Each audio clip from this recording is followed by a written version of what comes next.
Dr. Elena Voss always thought that being weak was a choice. She believed people who chose weakness got what they deserved. Standing in the plant-growing room of the space station called Eden's Promise, she watched Kai Thompson carefully adjust the food mixture for small plants. He handled them like they might explode if touched wrong. This made her angry, like having heartburn in her chest. "The air cleaning machines are breaking down faster than we thought," she said.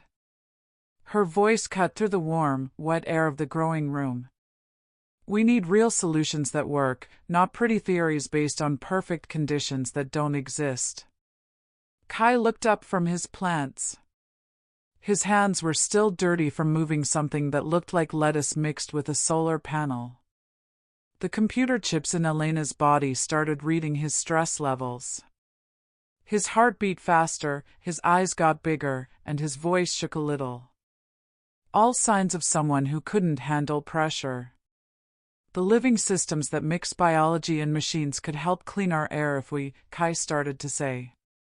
"If we lived in a fairy tale where plants could magically fix engineering problems," Elena cut him off. Her computer parts automatically checked his body's reaction to stress. Fast heartbeat, big pupils, shaky voice. All the signs of someone who couldn't handle real pressure. "This is a dangerous planet, Thompson. We need tough technology, not garden projects. The special algae we grow has already proven it can clean poisonous air better than our mechanical cleaners," Kai said quietly. His voice had that annoying patient sound that made Elena want to shake him until he showed proper worry. "If we put them into the main life support system. You want to bet 800 people's lives on pond scum?" Elena's laugh came out sharp and cold. Her voice processors took away any warmth that might have accidentally appeared. "This isn't Earth, where you can count on stable conditions and things you can predict. Out here, living systems fail. When technology fails, people die." Kai's shoulders dropped a little. Elena noticed how his hands had stopped moving on the plant containers. Good. Maybe a dose of reality would make him tougher, help him understand that gentle stubbornness wasn't enough when survival was at stake. "I know you think I'm naive," he said, not looking at her. "But living systems adapt in ways mechanical ones can't. They evolve solutions we never thought to engineer." "Living systems die," Elena replied. Her enhanced senses automatically recorded environmental data streaming through her brain interface. Humidity perfect, temperature stable, air composition ideal, all maintained by the mechanical system she trusted, not the biological experiments Kai seemed to think could replace proven technology. "They get sick. They fail to reproduce. They can't handle environmental stress. That's why we improve ourselves. Why we build machines that don't depend on biology's moods." The station's emergency alarms chose that moment to prove her point, filling the plant room with sound that made her cybernetic hearing dampeners automatically turn on. Through the enhanced data stream flowing directly into her vision, Elena could see the cascade failure spreading through the air processing centers like digital wildfire. "Looks like your biological solutions just became useless," she said, already moving toward the bay exit with enhanced reflexes that made her steps seem to flow rather than walk. "Time for the adults to fix the real problems." Behind her, Kai said something too quiet for even her enhanced hearing to catch over the alarms, but the station's automated systems picked up enough stress indicators to suggest it wasn't agreement with her assessment. Elena didn't particularly care. In 30 minutes, the Emergency Council would need concrete engineering solutions, not plant theory, and she had work to do. The hallways outside the plant room buzzed with activity as colonists responded to emergency protocols with the kind of organized chaos that Elena found oddly comforting. Unlike biological systems, human behavior could be predicted, modeled, and optimized through proper training and clear command structures. Her enhanced vision tracked escape routes, structural stress patterns, and personnel locations automatically, painting a real-time tactical picture that would have been impossible for unaugmented humans to process. Voss, Captain Santos's voice reached her through direct neural link, bypassing the need for external communication devices. We need you in emergency operations. The atmospheric failure is accelerating beyond all projections. Elena quickened her pace, her augmented legs easily handling the increased speed while her cognitive processors began running preliminary analyses of potential solutions. Whatever was happening to their life support systems, it would require the kind of precise technological intervention that only enhanced humans could provide. Not the wishful thinking of botanists who believed plants could somehow engineer their way out of planetary-scale disasters. She was still thinking about the conversation with Kai when the first explosions shook the station, her enhanced balance systems automatically compensating for the structural vibrations that sent unaugmented colonists stumbling into walls. Through her neural link, emergency data flooded her consciousness. Unknown vessels had appeared at the edge of the system, their attack patterns suggesting military coordination and advanced cloaking technology. Pirates or worse. Elena's augmented reflexes were already calculating optimal evacuation routes when the second wave of explosions took out the main power grid, plunging half the station into darkness that her enhanced vision easily penetrated. Around her, colonists moved with trained efficiency toward evacuation pods, but she could see the fear in their biological readings, the way stress hormones spiked their heat signatures into patterns her systems automatically flagged as panic responses. All personnel to evacuation stations, Captain Santos's voice echoed through both audio systems and neural links. This is not a drill. Repeat, this is not a drill. Elena found herself assigned to Evacuation Pod 7, a designation that her enhanced memory immediately cross-referenced with passenger manifests and equipment loadouts. Her podmate, according to the rapidly updating data stream, was Kai Thompson, the same man she'd just finished lecturing about the inadequacy of biological solutions to technological problems. The irony wasn't lost on her as she strapped herself into the acceleration couch next to the quiet botanist whose hands were shaking as he fumbled with safety restraints that her enhanced dexterity could have secured in seconds. But there wasn't time to switch assignments, and Elena's logical processing centers had already determined that pod assignments based on compatible skill sets were less important than immediate departure from a station that was rapidly becoming uninhabitable. Pod 7, you are cleared for emergency launch, the automated systems announced. Destination coordinates locked. Estimated surface arrival in 43 minutes. Elena felt the familiar sensation of acceleration pressing her augmented body into the couch, her systems automatically adjusting internal pressure and blood flow to compensate for forces that would have been debilitating to unenhanced humans. Beside her, Kai gripped his restraints with the kind of white-knuckle determination that suggested he was fighting nausea through sheer willpower. The atmospheric entry trajectory looks rough, she commented, her enhanced senses already detecting the subtle vibrations that indicated their pod's guidance systems were struggling with atmospheric interference. Hope your stomach can handle it better than your theoretical plant engineering. Kai didn't respond, which Elena attributed to either motion sickness or belated recognition that survival required more than horticultural optimism. Through the pod's small viewport, she could see the planet's surface approaching with alarming speed, the hostile wasteland spreading out below them like a textbook example of why biological solutions failed in extreme environments. That was when their guidance systems failed completely, turning their controlled descent into an uncontrolled crash that Elena's final conscious thought suggested would provide an excellent real-world test of her theories about the superiority of technological solutions over biological adaptability.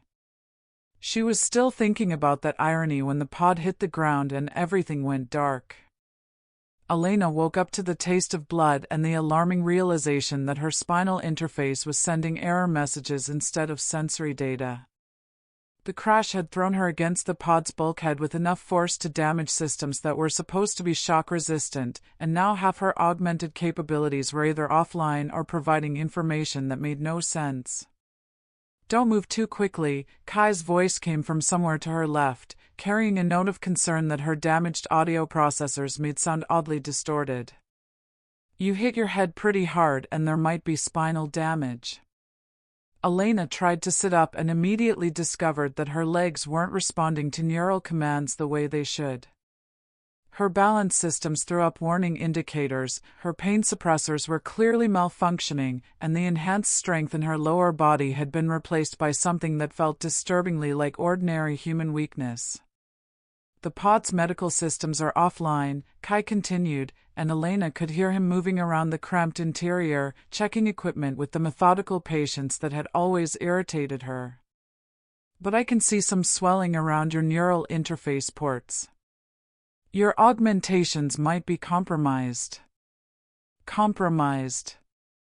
Elena managed to get herself into a sitting position, though the effort sent waves of unprocessed pain through her nervous system in ways she hadn't experienced since before her enhancements.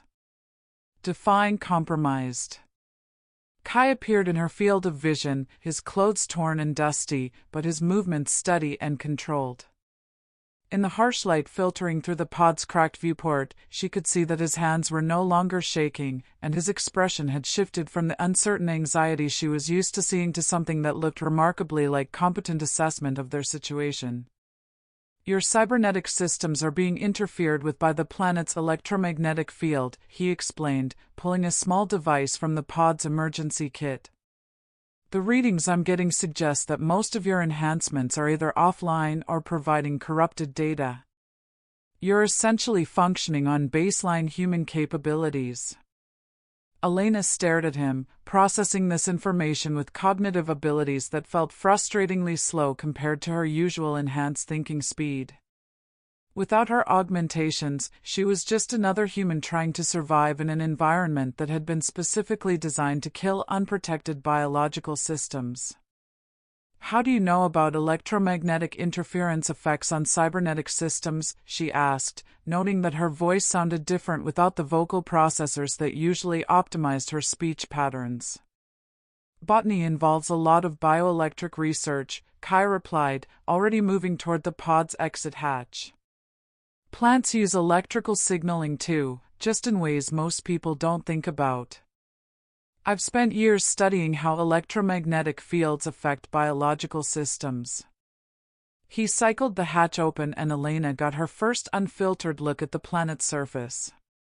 Without her enhanced vision, the landscape looked even more hostile than she'd expected: crystalline formations that reflected light in disorienting patterns, vegetation that moved without any apparent wind, and a sky that shifted between colors in ways that suggested atmospheric composition changes her damaged sensors couldn't analyze. "We need to move," Kai said, checking readings on what Elena now recognized as a biological field detector rather than standard emergency equipment. "The crash site is attracting attention from the local wildlife, and trust me, you don't want to meet them without better defensive options." Elena tried to stand and immediately discovered that her balance was completely dependent on systems that were no longer functioning properly.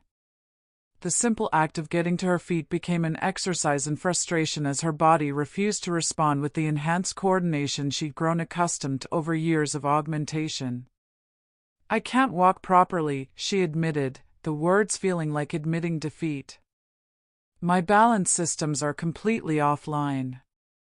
Kai moved to her side without hesitation, offering physical support with the same patient competence he'd shown with his plants.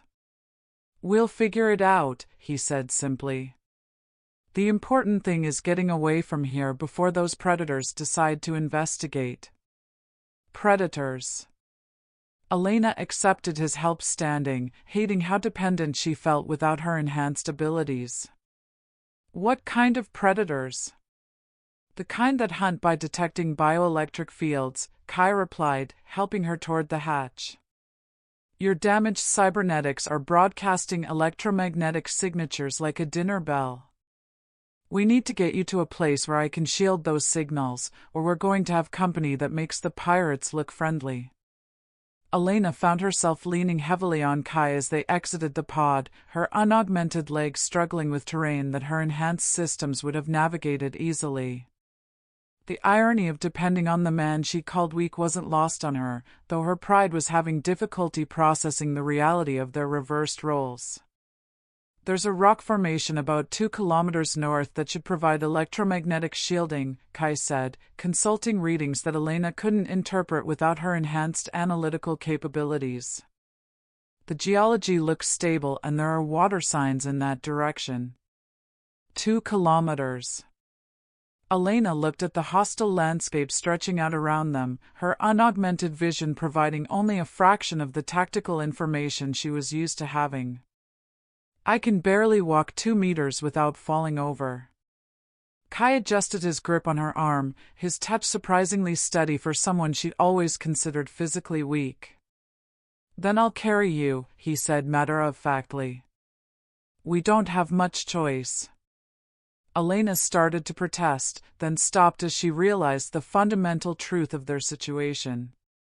Without her augmentations, she was the weak one now, dependent on biological systems and human endurance rather than technological enhancement. The man she'd dismissed as too soft for frontier life was now literally the only thing standing between her and death in a wasteland that cared nothing for her engineering expertise. This is temporary, she said, more to herself than to him. Once we reach the colony, the medical facilities can repair the damage.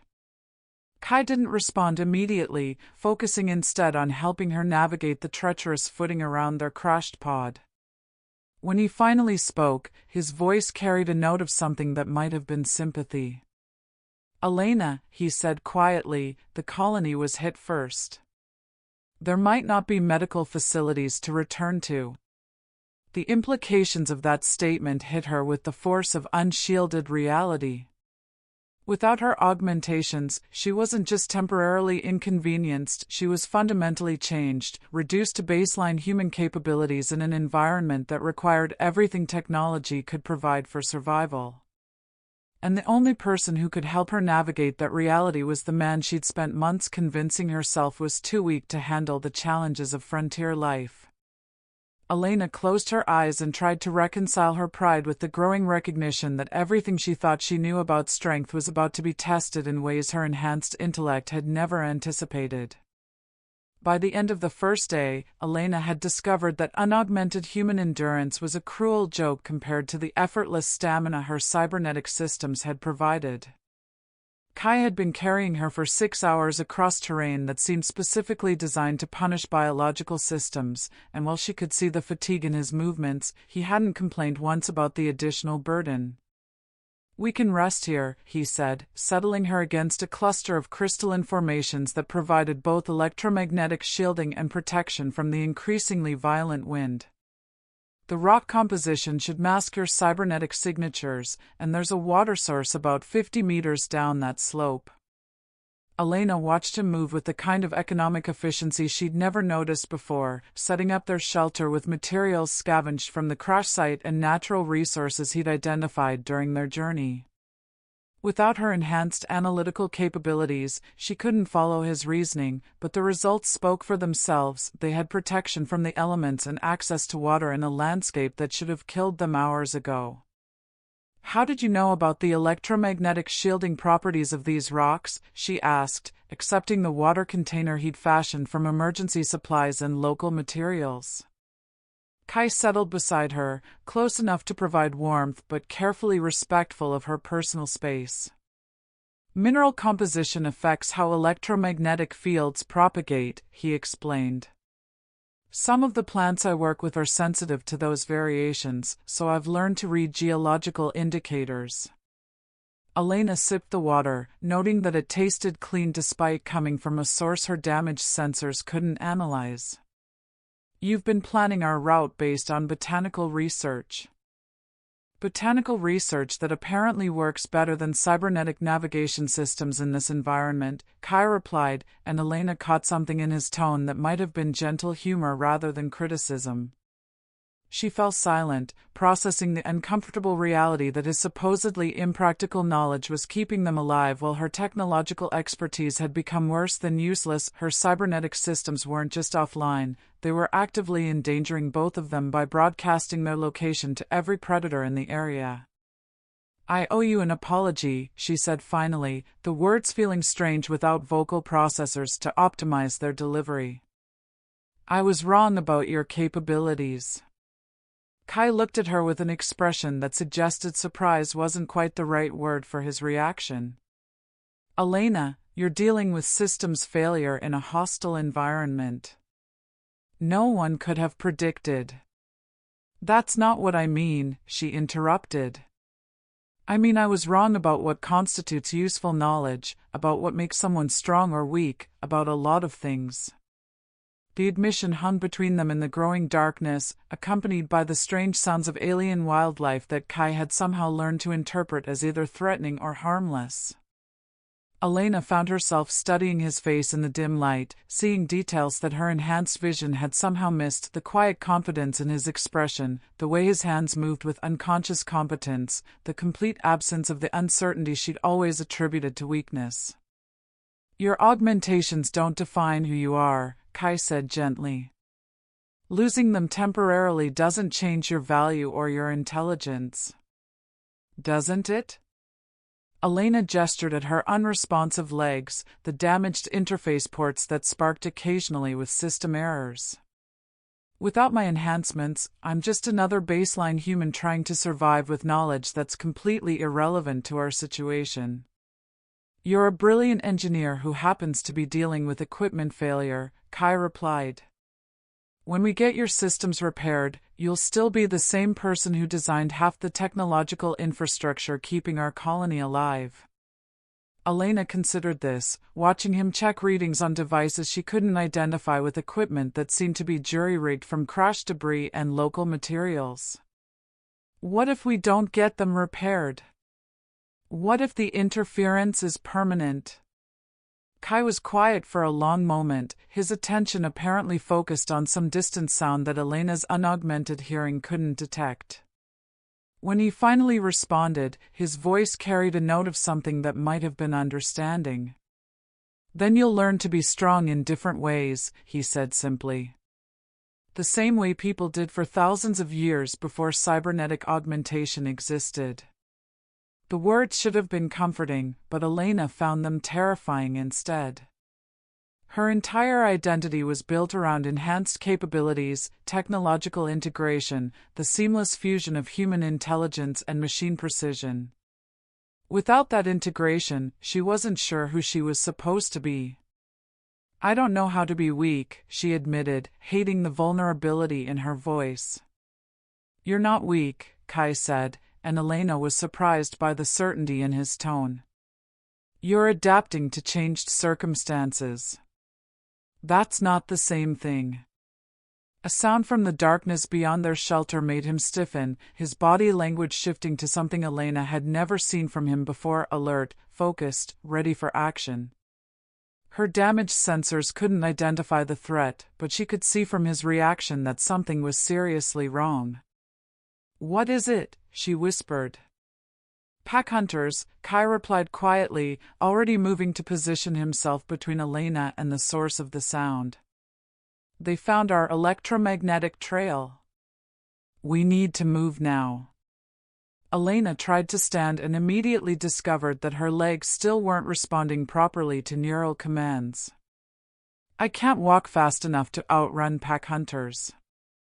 "Then I'll carry you," Kai said, already helping her to her feet with movements that seemed effortless despite the strain she knew it must be placing on his unaugmented physique. "Hold on tight." As he lifted her onto his back, Elena found herself pressed against muscles that were harder than she'd expected, feeling the controlled strength in his movements as he began navigating the treacherous terrain in darkness that her enhanced vision would have cut through like daylight. Behind them, she could hear sounds that suggested their pursuers were gaining ground. "Kai," she said quietly, "if they catch us, put me down and run. Don't let my system's failure get you killed." His response was immediate and definitive. Not happening. Elena held on tighter as he increased their pace, carrying her weight across landscape that challenged even his evident endurance. In the growing darkness, with hostile creatures pursuing them and her technological advantages reduced to liability, she began to understand that strength might be something entirely different from what she'd always believed. Elena's fever broke on the third morning, leaving her clear-headed enough to fully appreciate how thoroughly their situation had deteriorated.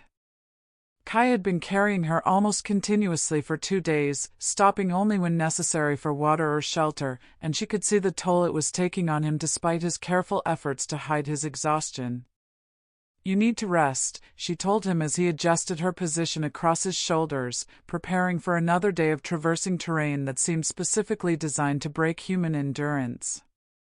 "You're going to collapse if you keep this up." "Rest when we reach the emergency beacon," Kai replied, his voice showing strain but no hesitation. "According to my readings, we're about 8 hours out if we maintain current pace." Elena looked around at the wasteland stretching in all directions, her unaugmented vision providing only limited information about their route or destination. "What emergency beacon? How do you even know there is one?" Kai paused long enough to show her a device that looked like it had been assembled from crashed debris, plant matter, and what appeared to be crystalline formations similar to those that had provided electromagnetic shielding. "Bioelectric field detector," he explained. "I've been tracking artificial electromagnetic signatures since yesterday." "There's definitely a powered installation ahead." Elena sipped the water, noting that it tasted clean despite coming from a source her damaged sensors couldn't analyze. "You've been planning our route based on botanical research." "Botanical research that apparently works better than cybernetic navigation systems in this environment," Kai replied, and Elena caught something in his tone that might have been gentle humor rather than criticism. She fell silent, processing the uncomfortable reality that his supposedly impractical knowledge was keeping them alive while her technological expertise had become worse than useless. Her cybernetic systems weren't just offline, they were actively endangering both of them by broadcasting their location to every predator in the area. "I owe you an apology," she said finally, the words feeling strange without vocal processors to optimize their delivery. "I was wrong about your capabilities." Kai looked at her with an expression that suggested surprise wasn't quite the right word for his reaction. "Elena, you're dealing with systems failure in a hostile environment. No one could have predicted." "That's not what I mean," she interrupted.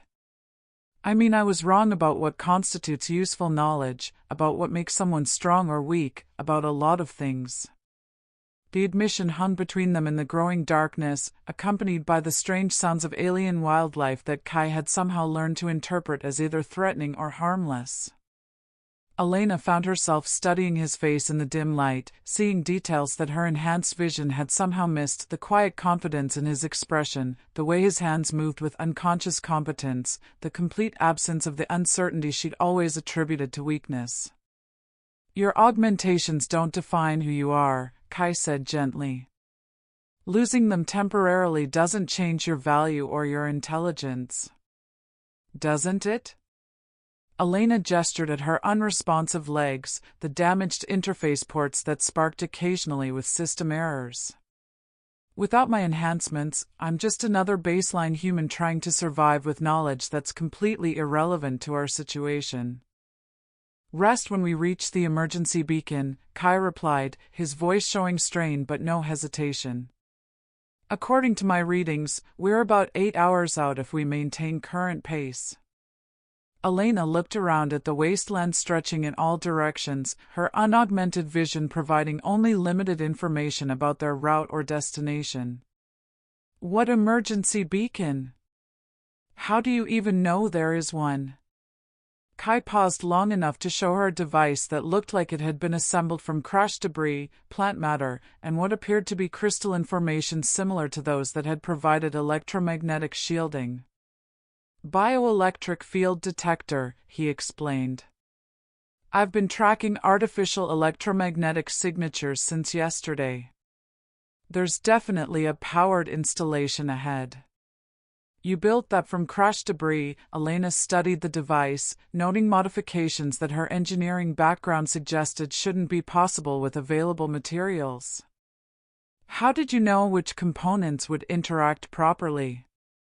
Same principles that govern plant cellular communication, Kai said, already moving forward with her weight distributed across his back in a way that suggested he'd been thinking about optimal load-bearing techniques.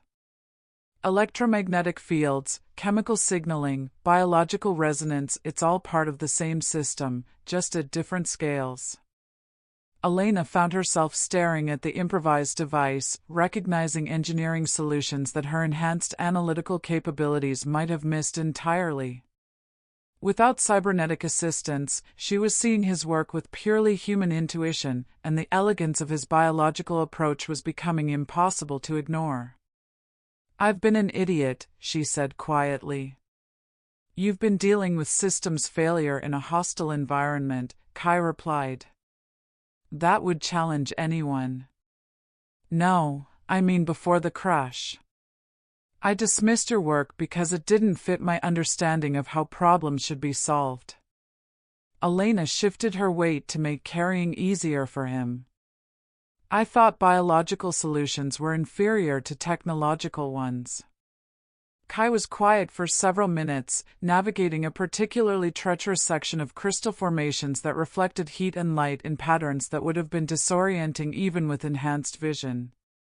When he finally responded, his voice carried a note of something that might have been careful consideration. "Different approaches work better in different environments," he said. "Your technological solutions would be perfect for controlled conditions with predictable variables. Out here, where the environment actively interferes with artificial systems, biological approaches have advantages."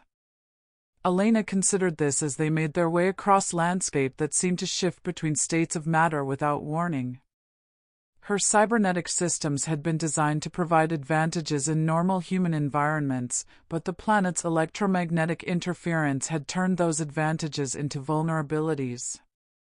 Meanwhile, Kai's organic knowledge was proving perfectly adapted to conditions that her enhanced intelligence hadn't anticipated. "You're being diplomatic," she said. "I was wrong and you're too polite to say so directly." "I'm being accurate," Kai replied. "Your engineering expertise designed the systems that got us to this planet safely. My botanical knowledge is helping us survive on its surface. Neither approach is inherently superior, they're suited to different challenges." Elena felt something shift in her understanding, a recognition that strength might not be about individual capabilities but about knowing when to rely on others whose skills complemented your own. Her pride had made her see Kai's different approach as weakness rather than recognizing it as a valuable alternative perspective. "When we get to that beacon," she said, "assuming there actually is one and we survive long enough to reach it, I want you to know that I understand now why the Colony Council should have listened to your proposals." Kai's step faltered slightly, and Elena realized she'd surprised him. "Elena, you don't need to." "Yes, I do," she interrupted. "Your bio-integrated life support systems would have prevented the atmospheric processor failures that made the station vulnerable. Your biological solutions would have been more robust against the kind of electromagnetic interference we're dealing with now. I was so focused on technological superiority that I couldn't see the limitations of my own approach."